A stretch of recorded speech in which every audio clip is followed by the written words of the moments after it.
The next talk is starting by Julian about Garn. He's the CEO of Garnix, so take it away. Thank you. Hello. Yeah. I love Nix, and I want more people to use it. Now, if that's your goal, if increasing Nix adoption is your goal, a sensible thing to do is to see what it is that people say is preventing them from continuing their Nix journey, beginners say, or more advanced users as well. What's keeping them? What are the barriers that they face? And thankfully, can I get the... Thank you.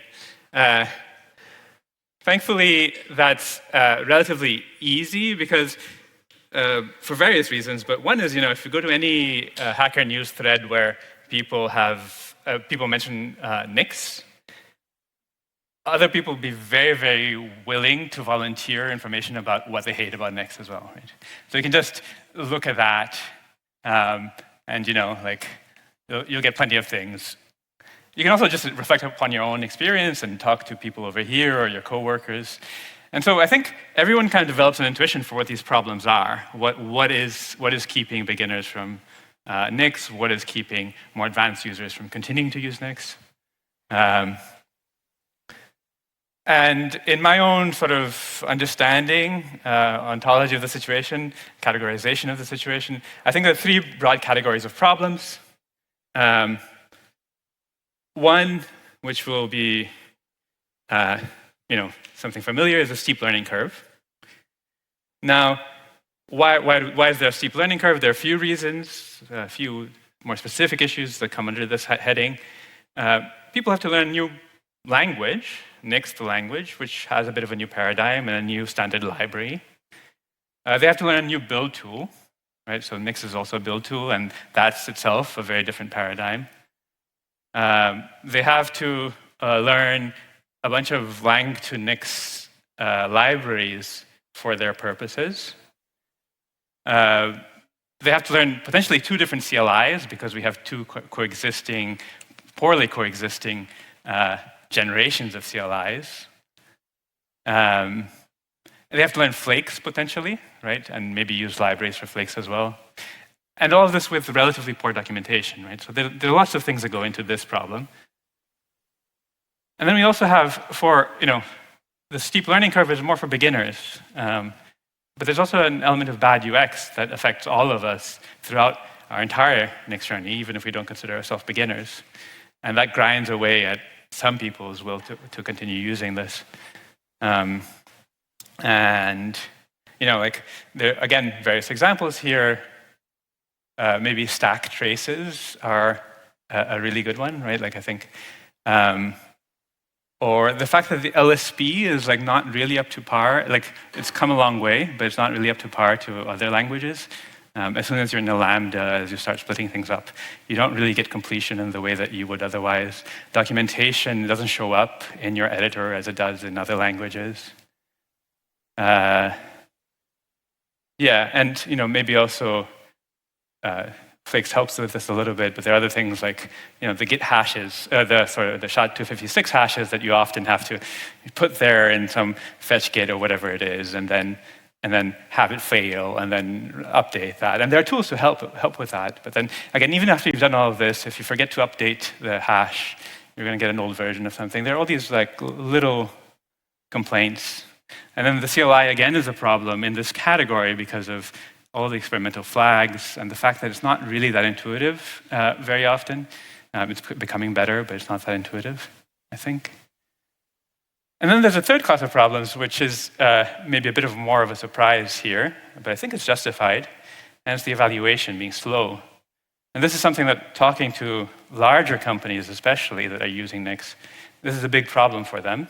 I've talked to several companies where they say that this is the main reason. They're now, to some degree or another, moving away from Nix.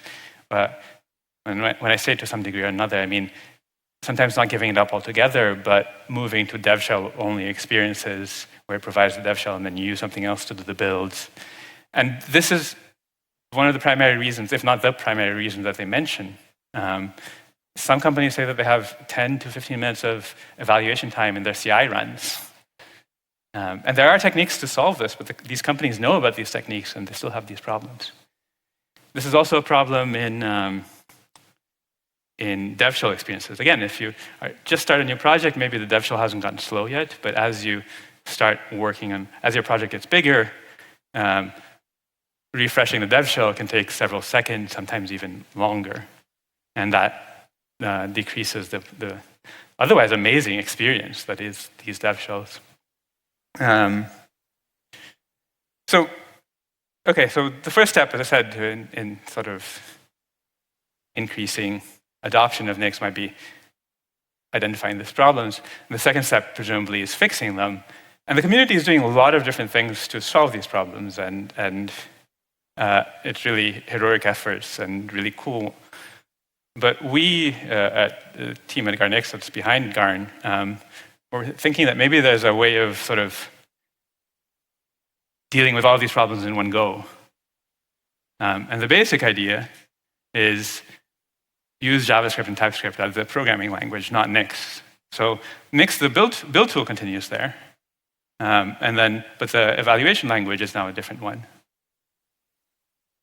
Now, you can kind of see why this would help in a number of different directions. JavaScript is usually not an entirely new language for most people. They can sufficiently proficient, most developers are sufficiently proficient that they can write the things that they need to have a working config. And the documentation is much better, the LSB is much better, the evaluation time is much better. And then as a second step, we do a wholly new CI and we learn all the lessons without worrying about backwards compatibility. We call Nix under the hood to do the builds, but we don't have to worry about backwards compatibility here. Now, I say JavaScript and TypeScript, but really, more specifically what I mean, and I'm really, I think, underselling this project, if I may say so myself, is the V8 sandbox. And this is important because you get to compile to WASM and use whatever language you want. So this is really a move towards use whatever, JavaScript in some senses, along with C, the language with the most complete FFI into other languages via WASM. And so if you want to use Haskell and compile, Rust or whatever it is, and compile to WASM and then use this mechanism, you totally can. This hasn't been the part that we've been exploring most intensely now, but this is the idea, right? So you can use any language, including potentially eventually Nix itself within WASM. So this is the idea, and we've gone ahead and implemented this. We have a project called Garn, and it works, and I'll show you in a second. There are a couple of things to note. We have to, we control the execution environment a bit more so that it's deterministic, or closer to deterministic in the evaluation. The builds are the same. We're offloading the builds, once you get to the derivation or whatever, it's the same mechanism as Nix always is, so the determinism there is going to be exactly the same as before, which is largely deterministic, but not completely.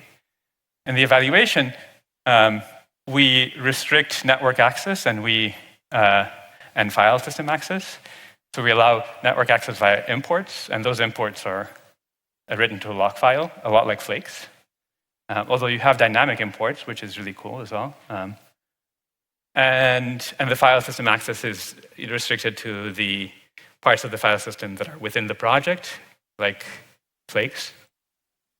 How does this work exactly? The version 1, the one that's released and I'm going to demo, is kind of it's almost like a templating agent. It's like a transpiling a DSL into Nix the language. So we still go through Nix evaluation, but you write TypeScript. And then the second version, which we're working on right now, uses DRV files as the derivations as the interface to Nix, and so skips Nix the language and evaluation there altogether, with the advantage that it's, we believe, going to be much, much, much faster at evaluation stage. So I can show you what that looks like. I think if I can get my mouse. So here I have a Haskell project, right? So there are different languages that would work. I'm more familiar with Haskell. This is the zero hack venue, so let's go with Haskell.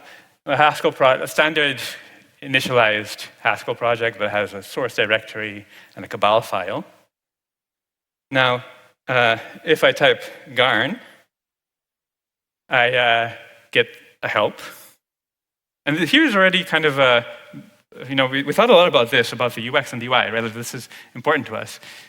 We have what we call a contextual CLI. It looks into the situation you're in, and it provides certain commands, makes certain commands available and others not, depending on that situation. So you can't build and you can't run and enter or generate any of these things because it's not yet a Garn project. It doesn't have a garn.ts file, which is our equivalent of flake.nix. And because of that, the only thing that makes sense is basically initializing. So those are the available commands. So if I initialize, let's say I'm creating a garn.ts file, and I can open that, and this has been generated automatically, right? So you can see that it detected that it was a Haskell project. So all our stacks have an initializer that says, hey, when is it that you want to be running? When is your stack relevant? And so the Haskell initializer says, okay, if there's a cabal file, which is the Haskell package manager, then I know that this is a Haskell project. And I know how to pick the executables that become basically Flake apps. So this already works. If I do a Garn build, this will already build, right? So again, imagine someone who's coming to this for the first time. Imagine the difference in the experience. You do Garn init. You can do Garn. That tells you basically do Garn init. You do Garn init, and now you can do a Garn build. And this isn't a dev shell. This is not like a lot of projects are trying to make a Nix easier by restricting it to only dev shells. But this allows you to do packaging as well and checks. Now, another cool thing is, if you have experience with a bunch of programming languages, then one natural thing to do is hit a dot after whatever data type you have and see what happens. The LSB here is telling you, hey, these are the things that are available, and you have documentation for them, right? This isn't magic, right? Like if you're a programmer, probably your programming language has something similar, has like LSB support that is gives you this, but it's very different from Nix. So if I really like HLint, it's a tool in Haskell, then I can say, okay, like with DevTools, which the documentation tells me basically this is the function that I want. So again, I never had to leave my terminal in this process. And then I need a package. So and here there's an import automatically, which is Nix packages. And I do a dot, and it shows me all the packages in my editor along with the documentation. So I can see what's there, right? And I can do HLint, which is .h. And this is source code suggestions, and I do this. And I get an error in my text editor that says, hey, this is supposed to be a list of packages, not a package. So I don't have to go through a interpretation cycle and like a weird error message. And I get this, and I can continue on and add checks and similar things in a similar way. And now, if I hit Garn again, this changed. Now there is a Garn file, so init doesn't make sense because it would be overwriting a file. But build does, right? And so now I can see Garn build. And it says, hey, my project is the available thing that you can build. And let's actually describe what my project is. Demo.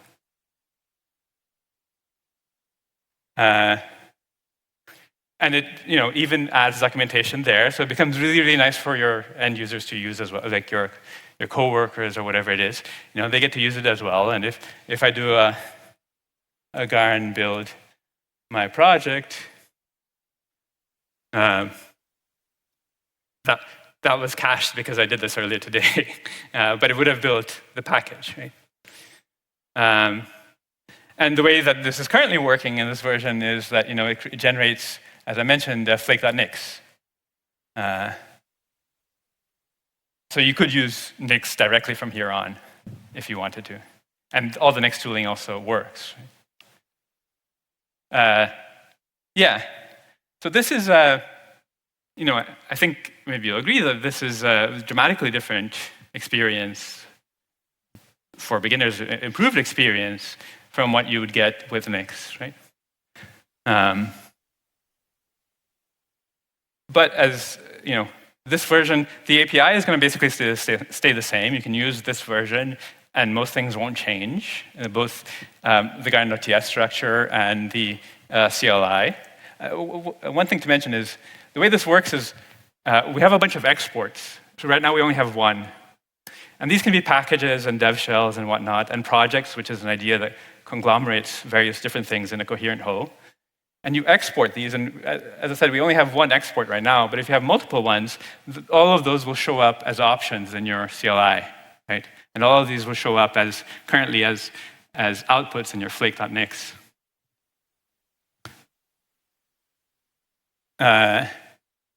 Yeah.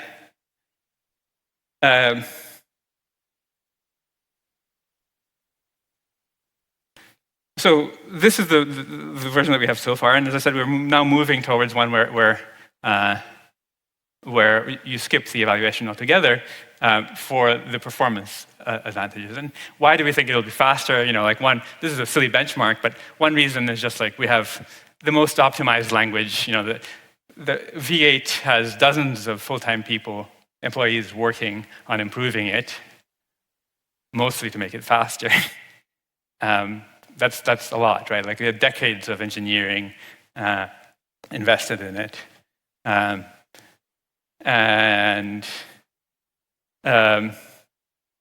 Nix does it. So that's one reason. JavaScript is just faster. Now, another reason is there's also concurrency. So a lot of discussions about IFD or whatever, it would be nicer if you had concurrency. You can map, yeah. You can also use almost any language via WASM, which is nice if you don't want to use TypeScript, but it's also nice for a different reason, which is one of the problems that we hit a lot with Nix is that we have to or really, really want to resort to IFD because doing something in Nix would be really, really hard in pure Nix. And there's probably already an executable or a library in a different language that already does it for you. Right? So again, to use the Haskell example, there's a Haskell library that parses Cabal files and generates a Nix in the right Nix package. And the way we use it in Nix is we use IFD, and that has to start a sandbox and do various other things, and then eventually finish that build, and then import that into the evaluation. Whereas once you have WASM, you can just compile that straight into WASM and call it as a library function, that evaluation stage. So a lot of things that previously weren't possible become possible. And also, it's a language with more libraries in general, right? So I don't know, if you want to parse YAML in Nix right now, there's a PR that's open for this and has been for a long time, but you're kind of out of luck. YAML, right? I think that's still up to date, I don't know. The other reason that this is important, I showed you can import Nix packages from within Garn, right? So in TypeScript or JavaScript, you can import Nix packages. And the way we do that is kind of changing, but now we're moving towards pre-evaluating all of the derivations into an attr set, a dictionary with all the things that that derivation has. And that means that there's basically no evaluation left, right? We have globally, so we have a proxy, basically, the URL that you saw, and we pre-evaluate Nix packages up to all the derivations once globally, so your computer never has to do that, right? In theory, this should also work for Nix itself, right? We could re-export this as a pre-evaluated normal form Nix packages for consumption as well, and we intend to as well. But this is so right now an advantage. Right? One thing that I can't talk about in very much detail because it's a bit complicated, but I think it's very cool, is that there's also at least the resources for building much better and more granular caching than what we have with Flakes. We can cache, really, invalidate an evaluation cache only when something changes, right? So with promises, we basically have a value and a continuation, and there's a bit of trampoline. We have, if the cache can say like, okay, if the continuation looks like it hasn't changed or hasn't changed, and the value hasn't either, then we can just, because of determinism largely, we can just run the results of that computation that we already saved from a previous run without running it again. And so if you have a Garn.ts file and you change a different output, and then you try rerunning, this would still be cached, right? Or if you change a file that's not imported in your in that particular code path, then this will still be cached. And if you change something that is imported, then only those parts, the only expenses that you would incur, depending on how you design things, are the parts that need to be recomputed. Another idea that I think is very cool is that because it's easy to compile to the browser, you can have very thin clients, right? So you can separate things such that the builds are happening. The build stage is still exactly the same as before. Once you get to a derivation, you're still using Nix in the regular way to build. And you can use remote builders for that. But the evaluation can happen in a browser. So you can have very thin clients that tell you, for instance, what are the outputs that you have and whatnot.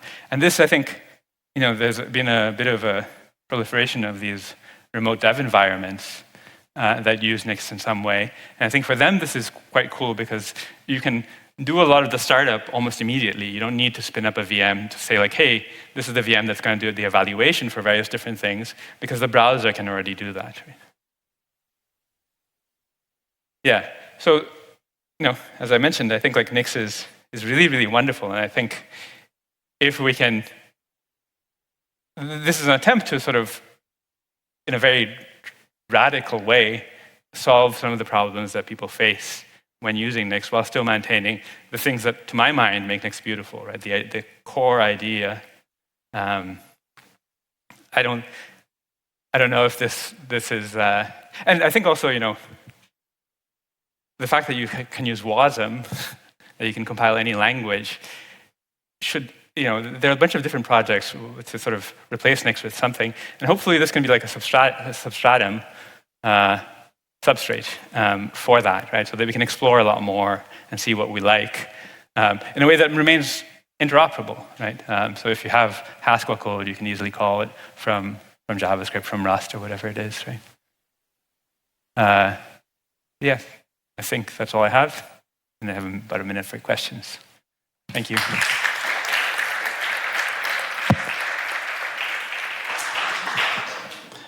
Thank you.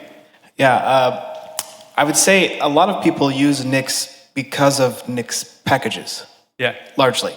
Yeah. And I know other, the typing Nix efforts have started and installed. What is your vision for Garn is great if you want to add a package, but you're never going to support overlays until you have taken over. What's your sort of onboarding strategy for the Nix packages parts? Yeah. So we do support using Nix packages. So in the current version, we support Nix packages, and also you can call functions within. So currently, because it's a relatively sort of simplistic templating, you can call functions within Nix packages. So you can support this. You have to manually type everything, but that's fine because there's not. Yeah, I don't know. But in this, we're going to maintain the compatibility with Nix packages derivation, so you can use all of them. One idea for going from there is maybe compiling Nix to WASM, so you can use those functions as well. But we haven't. It's a really interesting question.